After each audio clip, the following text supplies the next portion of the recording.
नमस्कार दोस्तों।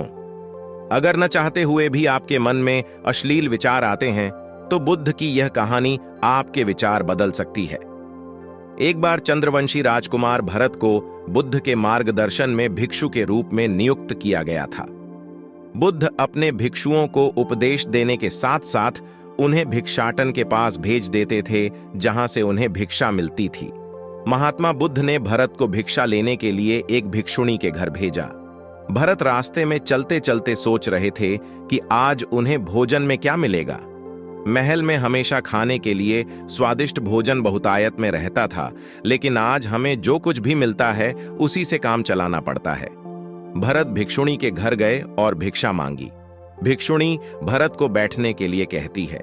जब भिक्षुणी अंदर गई तो भरत फिर से अपने पसंदीदा भोजन के बारे में सोच रहे थे।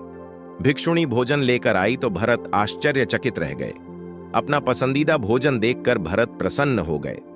भरत भिक्षा लेने लगे। भिक्षा स्वीकार करते समय भरत सोचने लगे कि उन्हें हमेशा खाने के बाद थोड़ा आराम करने की आदत है, लेकिन आज उन्हें यहां से भोजन करने के बाद धूप से होते हुए वापस आश्रम जाना है।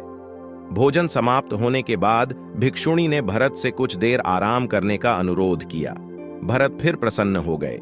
भरत ने अपनी सभी इच्छाएं पूरी होती देखकर कुछ देर के लिए सो गया। भरत लेटे लेटे सोचने लगा कि आज नींद तो आ गई, लेकिन सिर पर छत का साया हमेशा के लिए मिट गया। जब भरत सोकर उठे तो भिक्षुणी ने कहा कि आप जब तक चाहें यहां रह सकते हैं। अब भरत को समझ आ गया कि यह कोई संयोग नहीं है। भिक्षुणी मेरा मन पढ़ रही होगी। भरत खड़े हैं। भरत ने भिक्षुणी से पूछा, मुझे माफ कर दो, लेकिन क्या तुम मेरे मन की बात पढ़ सकती हो? आप यह सब कैसे पूरा करते हैं?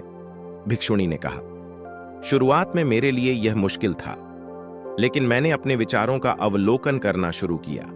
शुरू में मेरे विचारों की संख्या अनगिनत थी, लेकिन मैंने अपना पूरा ध्यान उन विचारों पर केंद्रित किया। मैं बिना किसी पूर्वाग्रह के अपने विचार व्यक्त करता रहा। धीरे धीरे मेरे विचारों की संख्या कम होने लगी। मेरे सारे व्यर्थ विचार दूर हो गए। तब से मैं दूसरों के विचारों को पढ़ने में सक्षम हो गया हूं। यह सब सुनकर भरत घबरा गए। भरत ने भिक्षुणी से अनुमति ली और वहां से चल दिए। रास्ते में चलते चलते भरत को अपने विचार याद आने लगे। यदि भरत के मन में भिक्षुणी के बारे में अश्लील विचार आए तो भिक्षुणी ने भरत के बारे में क्या सोचा होगा? भरत अपने आप पर लज्जित हुए। भरत ने आश्रम पहुंचकर बुद्ध से कहा कि अब से वह कभी भिक्षा मांगने नहीं जाएंगे। बुद्ध ने भरत को बैठाया और कहा, क्या हुआ? अपनी दुर्दशा विस्तार से बताओ। भरत ने सारी बात विस्तार से बताई। भरत की बातें सुनकर बुद्ध ने कहा कि आज से तुम श्राविका के घर भिक्षा के लिए जाओगे, लेकिन आपको कुछ बातों का ध्यान रखना होगा। कल जब आप जाएं तो अपने मन को पूरी तरह सचेत रखें। आपके भीतर क्या विचार उठ रहे हैं उस पर ध्यान केंद्रित करें।